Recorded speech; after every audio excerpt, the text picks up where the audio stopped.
CBP అనే report మనం చూసుకున్నప్పుడు అందులో 3 కణాలకు సంబంధించిన ఇన్ఫర్మేషన్ ఉంటుంది. అంతే ఫస్ట్ వన్ వచ్చేసి హిమోగ్లోబిన్ ఎర్ర రక్త కణాలకు సంబంధించిన ఇన్ఫర్మేషన్ ఉంటుంది. సెకండ్ వన్ వచ్చేసి తెల్ల రక్త కణాలకు సంబంధించిన ఇన్ఫర్మేషన్ ఉంటుంది.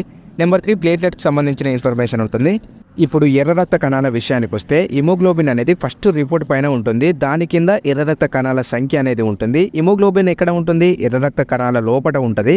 హిమోగ్లోబిన్ని మనం బ్లడ్ పర్సంటేజ్గా గుర్తిస్తాం. ఈ ఎర్ర రక్త కణాల సంఖ్య అలాగే ఎర్ర రక్త కణాల యొక్క నిష్పత్తులు అంటే వాటి యొక్క సైజు పరిమాణం ఎంత ఉంది, వెడల్పు ఎంత ఉంది, వీటి ఇన్ఫర్మేషన్ మొత్తం కింద ఉంటుంది.